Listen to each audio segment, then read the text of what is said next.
Hello అండి, subscribe చేసుకోండి. ఈరోజు సీరియల్లో జోష్న ఇంకా పారు నైట్ మాట్లాడుకుంటూ ఉంటారు. జోష్న పారుతో, గ్రాని, మనకు లైఫ్లో రెండే దారులుంటాయి. ఒకటి గెలవడం, రెండవది ఓడిపోవడం. గెలవాలి అంటే మనం అనుకున్నది చేయాలి, ఓడిపోవాలి అంటే ఏమీ చేయనవసరం లేదు. నీలా ఊరికే చూస్తూ ఉంటే చాలు అని అనగానే పారు ఏమో, సరేనే, నేను చూస్తూనే ఉంటాను. తమరేం పొడిచారంట? పోయి మీ అమ్మని వెతకమన్నాను, వెళ్ళావా? మీ తాతని సెంటిమెంట్తో కొట్టవే అన్నాను, కొట్టావా? నీకు వాళ్ళ మీద ప్రేమ లేదే? ఆ మాటకొస్తే నీకు ఈ ఆస్తి మీద, కార్తీక్ గాడి మీద తప్ప నీకు ఎవ్వరి మీద ప్రేమ లేదు అని అనగానే జోష్న ఏమో, గ్రాని అని అంటది. అప్పుడు పారు, నిజాలు మనమైనా మాట్లాడుకోవాలే అని అంటది. అప్పుడు జోష్న, ఏమైంది నీకు అని అడగంగానే, ఇది వరకు బానే ఉండేదాన్ని, నువ్వు ఎప్పుడైతే ఫామ్లోకి వచ్చావో అప్పుడే అటు ఇటు కాకుండా తయారయ్యాను అని అనగానే జోష్న ఏమో, నాకు హెల్ప్ చేస్తావా లేదా అని అడుగుతుంది. అప్పుడు పారు, ముందు నేను చెప్పింది చెయ్యి అని అంటది. అప్పుడు జోష్న, మనం వెతికినా మమ్మీ దొరకదు అని అంటది. వెంటనే పారు ఏమో, ఎందుకు అని అడగంగానే జోష్న, మమ్మీ ఎక్కడుందో బావకి తెలుసని నాకు అనుమానంగా ఉంది, తాత ప్రవర్తన కూడా తేడాగా ఉంది అని అనగానే పారు ఏమో, ఇది నిజమేనే, ఈ రోజు దశరథ్తో మీ తాత చాలా కొత్తగా మాట్లాడాడు అని అంటా ఉంటే జోష్న ఏమో, అరిచే వాళ్లతో మనకి ప్రమాదం ఉండదు, వాళ్ల మీద మనకు అంచనా ఉంటుంది, సైలెంట్ గా ఉండే వాళ్లతోనే ప్రమాదం అని అనగానే పారు ఏమో, కార్తీక్ గాని, దీప గాని సుమిత్ర గురించి తెలిస్తే ఎందుకు అవుతారు, వెంటనే వెళ్ళి చెప్తారు కదా అని అంటది. అప్పుడు జోష్న, చెప్పకుండా ఏదైనా ప్లాన్ చేస్తే అని అనగానే పారు ఏమో, చేసేం సాధిస్తారు అంటా ఉంటది అలా. అప్పుడు జోష్న ఏమో, అది మనకి తెలియదు అని అనగానే పారు ఏమో, చూడు జోష్న, నీ జీవితం బాగుండాలన్నా, నువ్వు కోరుకుంది దక్కాలి అన్నా సుమిత్ర, దశరథ కలిసి ఉండాలి. ఆ కార్తీక్ గాడు, దీప వాళ్ళిద్దరూ కలుపుతారు అని అంటా ఉంటే జోష్న ఏమో, అప్పుడు బావ సీఈఓ అవుతాడు, దీప ఈ ఇంటి దేవత అవుతుంది అని అనగానే పారు ఏమో నవ్వుతూ, నీకు చేతగానప్పుడు ఆ పని ఎవరో ఒకరు చేయాలి కదా అని అంటది. అప్పుడు జోష్న ఏమో, లేదు గ్రాని, ఆ క్రెడిట్ ఎవ్వరికి దక్కడానికి వీల్లేదు, నా మీదున్న చెడ్డ పేరు పోవాలంటే నువ్వన్నట్టు మమ్మీని నేనే తీసుకురావాలి, ఎలా తీసుకురావాలో నాకు తెలుసు అని అనగానే పారు ఏమో, ఇదిగో అలాగని నువ్వు మరో తప్పు చేయకు అని అంటది. అప్పుడు జోష్న, ఇది తప్పు చేసే టైం కాదు, తప్పుని సరి చేసే టైం, నేనేం చేస్తాను నువ్వు అలా చూస్తూ ఉండు గ్రాని అని అనేసి అక్కడ నుండి లేచి జోష్న వెళ్ళిపోతుంది. పారు ఏమో తనలో తాను, మళ్ళీ ఇది ఏ పెంట చేయబోతుందో ఏమో అని అనుకుంటూ ఉంటది. ఇక పొద్దున్నే అయిపోతుంది, తెల్లారుతుంది. శివనారాయణ ఏమో పేపర్ చదువుతూ ఉంటాడు. పారు ఏమో, పేపర్ తర్వాత చదువుదురు గాని ముందు టిఫిన్ చేయండి అని అంటది. అక్కడికి జోష్న కూడా వస్తుంది. శివనారాయణ ఏమో, కార్తీక్ వచ్చాడా అని అడుగుతాడు. అప్పుడు పారు, ఓహో, డ్రైవర్ గారు వస్తేనే కానీ టిఫిన్ చేయరా అని అడుగుతుంది. వెంటనే జోష్న, ఈ ఇంట్లో పని వాళ్ళకి, డ్రైవర్లకి ఉన్న విలువ సొంత వాళ్ళకి లేదు గ్రాని అని అంటది. అప్పుడు వెంటనే వాళ్ళ తాత, విలువ అనేది మనకి మనం తెచ్చుకోవాలి అని అంటూ ఉంటాడు. అప్పుడే అక్కడికి కార్తీక్ వస్తాడు. తెచ్చుకున్న తర్వాత నిలబెట్టుకోవాలి అని వాళ్ళ తాత అంటూ ఉంటాడు. కార్తీక్ ఏమో, నమస్తే పెద్ద సార్ అని అంటాడు. పారు ఏమో, మీ ఆవిడెక్కడా అని వెటకారంగా అడుగుతూ ఉంటది. వెంటనే వాళ్ళ ఆయన, కాస్త మర్యాదగా అడుగుంటే బాగుండేదేమో పారిజాతం అని అంటాడు. అప్పుడు పారు, ఈ ఇంటి పని మనిషి గారు ఏరి డ్రైవర్ గారు అని అడుగుతుంది. వెంటనే వాళ్ళ ఆయన, ఇది వెటకారంగా ఉంది అని అంటాడు. అప్పుడు పారు ఏమో, మామూలుగా అడిగితే మర్యాదగా లేదన్నారు కదా, మర్యాద ఇస్తుంటేనేమో వెటకారం అంటున్నారు, ఇంతకంటే మర్యాదగా నేను అడగలేనండి అని అంటది. వెంటనే కార్తీక్ ఏమో, అడగడానికి అంత ఆయాసపడాల్సిన అవసరం లేదు పారు, దీప రావట్లేదు అని అంటాడు. వెంటనే జోష్న, పర్మిషన్ ఎవరిచ్చారు అని అడుగుతుంది. అప్పుడు కార్తీక్, నేనే ఇచ్చాను అని అంటాడు. వెంటనే జోష్న ఏమో, ఇవ్వాల్సింది నేను కదా అని అనగానే కార్తీక్ ఏమో, అగ్రిమెంట్ మీద సంతకం చేసింది నేను, మీ మాట నేను వింటాను, నా మాట మా ఆవిడ వింటది అని అనగానే పారు ఏమో, ఇది పద్ధతి అంటే అండి అని అంటా ఉంటే అక్కడికి దశరథ్ వస్తాడు. వచ్చి, నాన్న నాకు ఒక చిన్న పనుంది, నేను బయటకు వెళ్తాను అని అంటాడు. అప్పుడు వాళ్ళ నానేమో కార్తీక్ వైపు చూస్తాడు. కార్తీక్ ఏమో వాళ్ళ తాత వైపు చూస్తూ తనలో తాను, నువ్వు చెప్పింది కరెక్టే తాత, మావయ్య గుడికి వెళ్ళడానికి రెడీ అయినట్టున్నాడు అని అనుకుంటాడు. అప్పుడు వాళ్ళ తాత కార్తీక్ని చూస్తూ, అందుకే రా నిన్ను రమ్మంది అని తనలో తాను అనుకుంటాడు. దశరథ్ ఏమో, ఏదైనా అవసరం ఉంటే కాల్ చేయి అని వాళ్ళ నాన్నతో అంటారు. అప్పుడు వాళ్ళ నాన్న, దశరథ చిన్న పని అంటే ఆఫీస్లోనా రెస్టారెంట్లోనా అని అడుగుతాడు. దశరథ్ ఏమో తడబడుతూ, బయట నానా అని అంటాడు. అప్పుడు వాళ్ళ నాన్న, రావడానికి ఎంత టైం పడుతుంది అని అడుగుతాడు. అప్పుడు దశరథ్ ఏమో, చెప్పలేను నాన్న, నా కోసం ఎదురు చూడొద్దు అని అంటాడు. పారు ఏమో, నువ్వు కూడా సుమిత్రలాగా ఇంట్లో నుండి బయటికి వెళ్ళిపోతున్నావా ఏంటి అని అంటది. వెంటనే శివనారాయణ సోఫాలో నుండి లేచి పారిజాతం అని అరుస్తాడు. అసలు నువ్వేం మాట్లాడుతున్నావో అర్థమవుతుందా అని అంటాడు. అప్పుడు పారు భయపడుతూ, అంటే నా ఉద్దేశం దశరథని పోవద్దు అని కాదండి, నా కోసం ఎదురు చూడొద్దు అంటే ఇంకేదో అర్థమైంది అని అంటది. అప్పుడు వాళ్ళ ఆయనేమో, మేమిద్దరం కలిసి భోజనం చేస్తాం కదా, నా కోసం మీరు ఎదురు చూడకండి, మీరు భోంచేయండి నానా అని అర్థం అని అనగానే పారు ఏమో, దాంట్లో అంత అర్థం ఉందా అండి అని అనగానే, కాస్త బుర్ర పెట్టి ఆలోచిస్తే అర్థం కనబడుతుంది అని శివనారాయణ గట్టిగా అంటాడు. వెంటనే కార్తీక్ ఏమో, మనం బుర్ర పెట్టి ఆలోచించంగా పారు అని అంటాడు. వెంటనే పారు ఏమో, ఏదో అనిపించి అన్నాను, నేను అంటే మాత్రం దశరథ ఇంట్లో నుండి వెళ్ళిపోతాడా? భార్య మీద బెంగతో 3 రోజుల నుండి సరిగ్గా తినడం లేదు, ఆ బెంగతోనే వెతుక్కుంటూ పోతున్నాడేమో అని అంటున్నాను అని అంటా ఉంటే వాళ్ళ ఆయనేమో, పోయిన వాళ్ళ కోసం మనం పోవాల్సిన అవసరం లేదు అని అంటాడు. అప్పుడు జోష్న, అంటే మా మమ్మీని మీరు వెతకరా అని అడుగుతుంది. అప్పుడు వాళ్ళ తాత, అందరూ అదే పనిలో ఉన్నారు జోష్న, సుమిత్ర కోసం వెతుకుతున్నారు, ఆచూకీ తెలియగానే చెప్తారు. ఆచూకీ లేకుండా పోయిన మనిషిని దశరథ్ ఎక్కడ వెతుకుతాడు? వాడి భార్య వాళ్ళని వదిలేసి వెళ్ళిపోయింది, కానీ నేను వాడిని వదులుకోలేను, నా కొడుకు నా కోసం ఉంటాడు, సుమిత్ర వచ్చినా సరే రాకపోయినా సరే అని అంటాడు. అప్పుడు దశరథ, అలా అనొద్దు నాన్న అని అనగానే వాళ్ళ నానేమో, సుమిత్ర లేదు కదా దశరథ అని అంటాడు. అప్పుడు దశరథ, వస్తుందన్న నమ్మకం నాకుంది అని అనగానే శివనారాయణ ఏమో, వచ్చిన తర్వాత నువ్వేమీ అనవు అనే నమ్మకం నీకుందా అని అడగగానే దశరథ ఏమో, ఏమంటాను నాన్న, క్షమించమని అడగడం తప్ప అని అనేసి వెళ్తా ఉంటారు. వెంటనే వాళ్ళ నాన్న, కార్తీక్ మీ చిన్న సారు బయటికి వెళ్తున్నారు, దగ్గరుండి తీసుకెళ్ళు అని అంటాడు. దశరథ ఏమో కన్నీళ్లు పెట్టుకుంటూ, ఎవరూ అవసరం లేదు నాన్న అని అంటాడు. అప్పుడు వాళ్ళ నానేమో, డ్రైవర్ ఉంటే మంచిదిరా, ఇన్ని ఆలోచనలు పెట్టుకొని డ్రైవింగ్ ఎలా చేస్తావు, మంచిది కాదు, కార్తీక్ నువ్వు వెళ్ళు అని అనగానే కార్తీక్ ఏమో నవ్వుతూ, అలాగే పెద్ద సార్, చిన్న సార్ మీరు రండి అని అనగానే దశరథ ఏమో తలూపుతాడు. అప్పుడు కార్తీక్ ఏమో ఎవరికి కనబడకుండా థమ్స్అప్ అని ఆయనకి చెప్పుకుంటూ వెళ్తాడనమాట. వెంటనే పారు ఏమో, ఏవండి మీరేదో కార్తీక్కి సైగ చేస్తున్నారేంటి అని అడుగుతుంది. వెంటనే వాళ్ళ ఆయన, పారిజాతం రేపు ఒకసారి గుర్తు చేయి, డాక్టర్ దగ్గరికి వెళ్దాం అని అంటాడు. వెంటనే పారు ఏమో, ఎందుకోండి అని అంటది. అప్పుడు వాళ్ళ ఆయన, కళ్ళజోడు మార్పించడానికి అని అంటాడు. అప్పుడు పారు కళ్ళజోడిని సరి చేసుకుంటూ, నా కళ్ళు కనిపించట్లేదు అనుకుంటున్నారా, నేను స్పష్టంగానే చూశాను అని అంటది. వెంటనే వాళ్ళ ఆయనేమో, చూసావు అని అంటే పారు ఏమో, చూశాను అని అంటది. మళ్ళీ వాళ్ళ ఆయన, నువ్వు బాల్కనీలో నిలబడి ఉన్నప్పుడు వెళ్తున్నా సుమిత్ర కనిపించలేదు, కానీ నేను కార్తిక్కి చేసిన సైగ మాత్రం కనిపించిందా అని అనగానే పారు ఏమో తనలో తాను, ముసలోడు ఏం దెబ్బ కొట్టాడు అని అనుకుంటది. వాళ్ళ ఆయనేమో, చెప్పు అని గట్టిగా అరుస్తూ ఉంటాడు. సైగ కనబడి ఉంటే సుమిత్ర కూడా నీకు కనబడి ఉండాలి, సుమిత్ర కనిపించలేదు అనుకుంటే ఆ రోజు నువ్వు చెప్పింది అబద్ధమై ఉండాలి అని అనగానే పారు ఏమో, ఇలా ఇరికించేశాడు అని అనుకుంటూ ఉంటుంది. సారీ అండి, అయ్యో నాకు ఏ సైగ కనిపించలేదండి అని అనగానే శివనారాయణ ఏమో నవ్వుతూ, గుడ్, అయితే నీకు కళ్ళజోడు మార్చాల్సిన అవసరం లేదు అని చెప్పి అక్కడ నుండి వెళ్ళిపోతాడు. జోష్న ఏమో పారు దగ్గరికి వెళ్ళి, సరిగ్గా కనబడిన దానికి ఎందుకు చెప్పడం అని అంటది. అప్పుడు పారు, మీ తాత సైగ చేశాడే, నేను చూశాను అని అంటది. అప్పుడు జోష్న, చూసావా అని అనగానే పారు ఏమో అని అంటది. జోష్న ఏమో, మరి ఎందుకు అబద్ధం చెప్పావు అని అడుగుతుంది. వెంటనే పారు, తిడతాడని అని అనగానే జోష్న ఏమో, నాకు అసలే బావ మీద అనుమానం ఉందంటే అది ఇంకా రెట్టింపైంది, నువ్వు ఇంటి దగ్గరే ఉండు అని వెళ్తా ఉంటది. అప్పుడు పారు, ఎక్కడికి అని అడుగుతుంది. వెంటనే జోష్న, మమ్మీని తీసుకురావడానికి అని అంటది. పారు ఏమో, కాంచన ఇంట్లో లేదనన్నావు కదా అని అనగానే, రప్పిస్తాను అని జోష్న అంటది. పారు ఏమో, ఎలాగా అని అడగగానే, చూస్తావుగా అని చెప్పి అక్కడ నుండి వెళ్ళిపోతుంది. పారు ఏమో తనలో తాను, అమ్మో దీని స్పీడ్ చూస్తుంటే ఏదో చేసేలా ఉంది, అయితే కార్తీక్ దశరథ్ని ఎక్కడికి తీసుకెళ్తున్నాడు, ముసలోడికి ఎందుకు సైగ చేశాడు, అసలు దీని అర్థం ఏంటి అని తనలో తాను అనుకుంటూ ఉంటది. ఇటు శ్రీధర్ ఏమో ఆలోచిస్తూ ఉంటాడు, అల్లుడి విషయం ఏం చేయాలో అర్థం కావటం లేదే అని. అక్కడికి కాశీ వస్తాడు. మామయ్య గారు అని అనగానే, రా నీ గురించి ఆలోచిస్తున్నాను అని అంటాడు. వెంటనే కాశీ, ఈ పాటికి మీరు నా గురించి ఇంట్లో వాళ్ళందరికీ చెప్పేసే ఉంటారని అనుకున్నాను అని అంటాడు. అప్పుడు శ్రీధర్, చెప్పేసేవాడినే, కానీ ఏం చెప్పాలో అర్థం కాక ఏం చేయాలా అని ఆలోచిస్తున్నాను అని అంటాడు.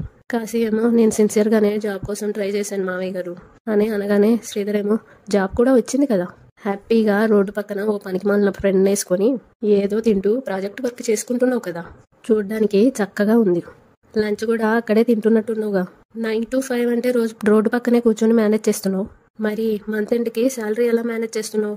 మొబైల్ యాప్లో లోన్ తీసుకుంటున్నావా? ఫ్రెండ్ దగ్గర అప్పు చేస్తావా? లేదంటే నైట్ దొంగతనాలు ప్లాన్ చేసావా అని అడుగుతూ ఉంటాడు. అప్పుడు కాశీ, ప్లీజ్ మావయ్య, మరి మీరంత నీచంగా చూడకండి నన్ను అని అనగానే శ్రీధర్ ఏమో, ఇలాంటి పని ఏ గౌరవాన్ని ఆశించి చేసావు అని అడుగుతాడు. అప్పుడు కాశీ ఏమో, జాబ్ లేకపోవడం నేను భరించలేకపోయాను, అందరూ సలహాలు ఇవ్వడమే. ఒకరేమో మా రెస్టారెంట్లో వర్క్ చేసుకోమని, మరొకరేమో బిజినెస్ చేసుకోమని, చివరికి మా నాన్న కూడా జాబ్ లేకుండా ఖాళీగా ఉంటే నీ బుర్ర సరిగ్గా పనిచేయడం లేదురా అని అంటున్నారు. ఆలోచిస్తే అదే నిజం అనిపించింది. ఇంట్లో ఖాళీగా ఉండి అందరితో గొడవలు పెట్టుకోవడం కంటే జాబ్ వచ్చిందని అబద్ధం చెప్పి బయటికి పోయి ఏదో ఒకటి ట్రై చేయడం బెటర్ అనిపించింది. నేను అబద్ధం చెప్పినప్పటి నుండి ఇంట్లో అందరూ సైలెంట్గా ఉన్నారు. లేదంటే ఉంటారా చెప్పండి మావయ్య గారు అని అనగానే శ్రీధర్ ఏమో, ఇప్పుడు నీ గురించి స్వప్నకు చెప్తే స్వప్న ఎలా చూస్తుందో తెలుసా? అసలు నా కూతురు గురించి నీకు తెలుసా? మోసం చేసే వాళ్ళన్నా అబద్ధం చెప్పే వాళ్ళన్నా దానికి పరమ చిరాకు. అందుకే నాతో కూడా కొన్నాళ్ళు మాట్లాడడం మానేసింది. ఇప్పుడు నీ గురించి తెలిస్తే ఏం చేస్తుందో తెలియదు. నిజం దాచాను అని తెలిస్తే నన్ను ఊరుకోదు. అందుకే నేను స్వప్నతో నిజం చెప్పేస్తాను అల్లుడు అని అంటాడు. వెంటనే కాశీ శ్రీధర్ కాళ్ళ మీద పడతాడు. మామయ్య గారు, మీ కాళ్ళు పట్టుకుంటాను, నాకు వేరే దారి లేదు, స్వప్నకు నిజం చెప్పొద్దు అని అంటా ఉంటే, అల్లుడు ఏంటిది, లే లే అని అంటా ఉంటాడు శ్రీధర్. నా మాట విను అల్లుడు, పైకి లే అని అంటా ఉంటే స్వప్న ఏమో స్టెప్స్ దిగుతూ వీళ్ళని చూస్తుంది. అల్లుడు పైకిలే, నా మాట విను అని అంటా ఉంటే కాశీ ఏమో, నిజం చెప్పనని మీరు నాకు మాట ఇవ్వండి అని అంటా ఉంటాడు కింద ఉంది. స్వప్న ఏమో, కాశీ ఏం తప్పు చేశాడు, మా నాన్న కాళ్ళు పట్టుకుంటున్నాడు అని అనుకుంటూ ఉంటుంది. శ్రీధర్ ఏమో, మోసాన్ని కంటిన్యూ చేయకూడదు అల్లుడు గారు అని అంటే కాశీ ఏమో, కొన్ని రోజులు ఈ నిజాన్ని దాయాల్సిందే, ఈ గ్యాప్లో నేను జాబ్ చూసుకుంటాను, ప్లీజ్ మామయ్య గారు అని అంటూ ఉంటే శ్రీధర్ ఏమో, లే లే అల్లుడు లే అని లేపుతాడు. ఏంటిది, ఇంతలా ప్రాధేయపడాల్సిన అవసరం లేదు, ఏం చేస్తాం, నీ కాపురం నిలబెట్టడం కోసం కొన్ని దాయాల్సిందే. ఆఫీస్కి టైం అవుతుంది, రెడీ అవ్వు, లేదంటే మీ ఆవిడికి అనుమానం వస్తుంది అని అనగానే కాశీ, థ్యాంక్స్ మామయ్య గారు అని అనగానే శ్రీధర్ ఏమో, ఏం థ్యాంక్స్ ఏమో, స్వప్నకి తెలిస్తే క్షమించదు, గుర్తుపెట్టుకో అని అనేసి వెళ్ళిపోతాడు. అక్కడికి స్వప్న వస్తుంది. ఇటు కార్తీక్ ఇంకా దశరథ్ గుడికి వస్తారు. కారు దిగంగానే కార్తీక్ ఏమో, ఏంటి మావయ్య గుడికి తీసుకొచ్చావు అని అంటే దశరథ్ ఏమో, మనశ్శాంతి కోసం అని అంటాడు. వెంటనే కార్తీక్, గుడి దగ్గర కలుద్దామని చెప్పావా మావయ్య అని అంటే దశరథ్ ఏమో, ఎవరిని అని అడగంగానే మనశ్శాంతిని అని కార్తీక్ అంటాడు. జోకా అని దశరథ్ అంటాడు. ఇద్దరు వెళ్తూ ఉంటారు. కార్తీక్ ఏమో, అంటే మనశ్శాంతి కోసం గుడికి వచ్చినట్టు, నీకోసం మనశ్శాంతి ఇక్కడ ఎదురు చూస్తున్నట్టు గుడిలో అని అంటా ఉంటే దశరథ్ ఏమో, దేవాలయంలో పాజిటివ్ ఎనర్జీ ఉంటుందిరా అని అంటే కార్తీక్ ఏమో, నాకు తెలిసినంత వరకు మనశ్శాంతి మనలోనే ఉంటుంది మావయ్య. అసలు మనసు అంటే ఏంటి? మన ఆలోచనల సమూహం. అవి ప్రశాంతంగా లేవంటే వాటిని జనరేట్ చేసే మన మైండ్ ప్రశాంతంగా లేదని అర్థం. మైండ్ కరెక్ట్గా లేదంటే దానికి సంబంధించింది ఏదో పోగొట్టుకుందని అర్థం. పోగొట్టుకున్నది పోగొట్టుకున్న చోటే వెతకాలి కదా అని నడుస్తూ అంటా ఉంటాడు. అప్పుడు దశరథ ఆగి, ఏమైందిరా మీకు అని అనగానే కార్తీక్ ఏమో, మాకేంటి అని అంటాడు. వెంటనే దశరథ్, అదే నీకు మీ తాతకి ఏమైంది అని అడుగుతున్నాను అని అనగానే కార్తీక్ ఏమో, మాకేమైంది, మేము బాగానే ఉన్నాం కదా అని అంటాడు.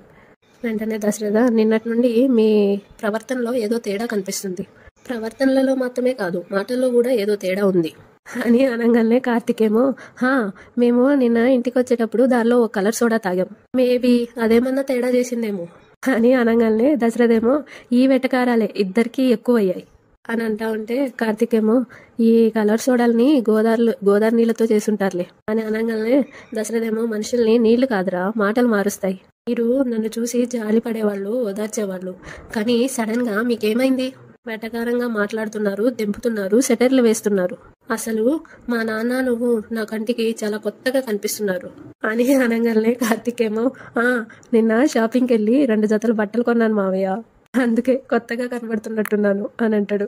వెంటనే దశరథ్ ఏమో, ఈ వెటకారాలు ఆపకపోతే ఒక్కటిస్తాను అని అంటాడు.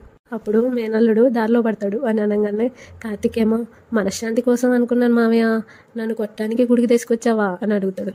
దశరథ్ ఏమో, నీతో మా నాన్నతో నేను కొద్ది రోజులు మాట్లాడకుండా ఉండడమే మంచిదిరా, ప్రదక్షిణలు చేద్దాం పదా అని అంటాడు. దశరథ వెళ్తా ఉంటే కార్తీక్ ఏమో, నువ్వు ఎవరితో మాట్లాడాలో నేను చెప్తాను కదా మావయ్య అని లోపల అనుకుంటూ ఉంటాడు. ఫోన్ తీసి దీపక్ కాల్ చేస్తాడు. దీప ఫోన్ లిఫ్ట్ చేస్తుంది. మరదలా అని అంటాడు. నీ ఫోన్ కోసమే ఎదురు చూస్తున్నా బావా అని దీప అంటది. అప్పుడు కార్తీక్, మనం అనుకున్న టైం వచ్చేసింది, నువ్వు అత్తయ్యని తీసుకొని శివాలయం దగ్గరకు వచ్చేసాయి అని అంటాడు. దీప ఏమో, అలాగే బావా అని అంటది. కార్తీక్ ఏమో, మావయ్య ఎక్కడున్నాడని చెప్పొద్దు అని అంటాడు. వెంటనే దీప, ఇది కూడా నాకు తెలియదా అని అనగానే కార్తీక్ ఏమో, ఏదో నా జాగ్రత్త కోసం చెప్తున్నా, అని అనగానే దీప ఏమో నాన్న మీతోనే ఉన్నాడా అని అడుగుతుంది. అప్పుడు కార్తీక్ ఇప్పుడే గుళ్ళోకి వచ్చాము, ప్రదక్షిణలు చేయడానికి వెళ్ళాడు అని అంటాడు. నువ్వైతే అత్తని తీసుకొచ్చేసే అని అనగానే అలాగే బావా అని పెట్టేస్తుంది దీప.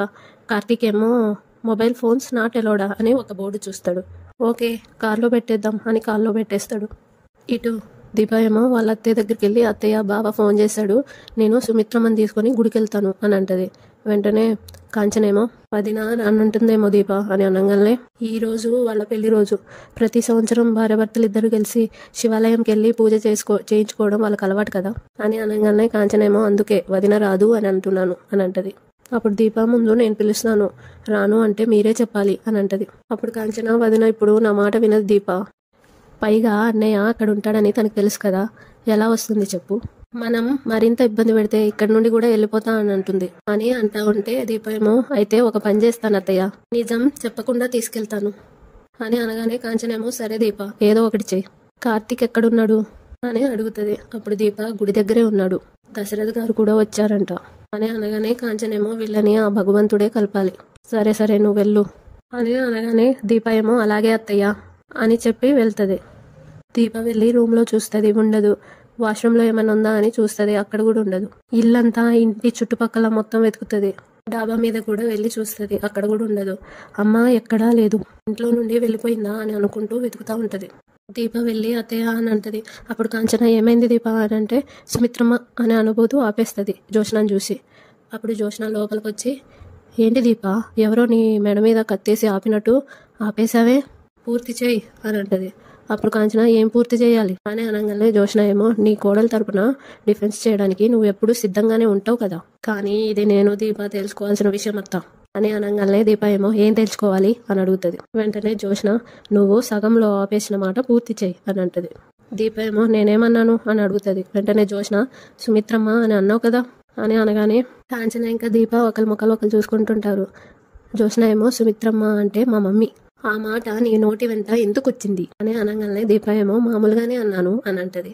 అప్పుడు జోష్న అవునా, మరి నాకేంటి మా మమ్మీ ఇంట్లోనే ఉన్నట్టు మీరందరూ దాచిపెట్టినట్టు అనిపిస్తుంది అని అనగానే కాంచనేమో మీ అమ్మ ఈ ఇంట్లో ఉండడం ఏంటే, నీకు అసలు ఎవరిని అనుమానించాలో కూడా తెలియదు, ముందు నువ్వు మీ ఇంటికి వెళ్ళు అని అంటే జోష్న ఏమో వెళ్తాను అత్త, మా మమ్మీని తీసుకొని వెళ్తాను అని అనగానే కాంచనేమో నీలాంటి దానికి మర్యాదగా చెప్తే అర్థం కాదే అని అంటూ ఉంటే నాకు కూడా ఇలాగే అనిపిస్తుంది అత్త, కానీ నేను ఒంటరిగా రాలేదు, లోపలికి రండి అని పోలీసులను అంటది. పోలీసులు వస్తారు అక్కడికి. కాంచన ఇంకా దీప ఇద్దరు షాక్ అవుతారు. కాంచనేమో పోలీసులని తీసుకొచ్చావా అని అంటది. వెంటనే జోష్న మా మమ్మీ 2 రోజుల నుండి కనిపించట్లేదని పోలీస్ స్టేషన్లో కంప్లైంట్ ఇచ్చా, ఎవరి మీదైనా అనుమానం ఉందా అని అడిగారు, మా మమ్మీకి ఓ శత్రువు ఉంది, తనే ఏదో ఒకటి చేసి ఉంటుందని చెప్పాను, అయితే తన దగ్గరికే వెళ్దాం పదా అని అన్నారు, తీసుకొచ్చాను. ఎస్ఐ గారు ఈ దీపే మా మమ్మీని కిడ్నాప్ చేసింది అని అనగానే దీప ఏమో జోష్న అని అంటది. అప్పుడు జోష్న ఏమో ఇంకా నువ్వు ఎలాంటి నాటకాలు ఆడాల్సిన అవసరం లేదు, సుమిత్రమ్మ అనే మాట నీ నోటిన వెంట వచ్చినప్పుడే నాకు అంతా అర్థమైపోయింది, ఎస్ఐ గారు మీరు అరెస్ట్ చేయడానికి రెడీగా ఉండండి, నేను లోపలికి వెళ్ళి మా మమ్మీని తీసుకొస్తాను అని వెళ్తా ఉంటే కాంచనేమో చేయి అడ్డు పెట్టి జోష్న ఆగు అని అంటది. వెంటనే జోష్న ఆ రోజు ఆగిపోయాను కాబట్టి ఈ రోజు ఇంతవరకు వచ్చింది, అనుమానం వచ్చిన మొదటి రోజే నేను ఈ పని చేసుంటే ఈ పాటికి మా మమ్మీ మా ఇంట్లో ఉండేది అని చెప్పి చేయని నెట్టేసి వెళ్ళిపోతుంది. చూస్తుంది మమ్మీ మమ్మీ అని రూమ్లో వాష్రూమ్లో అంతా చూస్తుంది, అక్కడ లేకపోవడంతో వచ్చి దీప మా మమ్మీ ఎక్కడ అని అడుగుతుంది. దీప ఏమో లేదు అని అనగానే ఎక్కడ దాచారు అని అడుగుతుంది. వెంటనే దీప తెలియదు అని అంటది. అప్పుడు జోష్న ఏం తెలియదు, ఆ గది ఒక మెడికల్ షాప్ లా ఉంది, చూస్తుంటేనే అర్థమవుతుంది మా మమ్మీ ఇక్కడే ఉందని, నేను వస్తున్నట్టు మీకు ఇన్ఫర్మేషన్ లీక్ అయింది, ఈ గ్యాప్లో మీరు మా మమ్మీని ఏదో చేశారు, చెప్పు దీప మా మమ్మీని ఏం చేసావు, మా మమ్మీ ఎక్కడుంది అని అడుగుతూ ఉంటుంది. ఇటు సుమిత్రేమో గుడికొచ్చి గుడి గంట కొడుతుంది, దండం పెట్టుకొని అయ్యగారితో అక్షంతలు వేపించుకొని పూలు తీసుకొని జల్లో పెట్టుకొని కుంకుమ కొంచెం తీసుకొని చేతిలో నుదిటిన పెట్టుకుంటుంది. ఆ ఉన్న కుంకుమని పక్కన హుండీ మీద ఉంచుతుంది. అటు దశరథ్ ఇంకా కార్తీక్ రావడం చూస్తుంది. అంతటితో ఈరోజు ఎపిసోడ్ అయిపోయింది. 500కి దగ్గరలో ఉన్నాను, కొంచెం సబ్స్క్రైబ్ చేసుకోండి ప్లీజ్.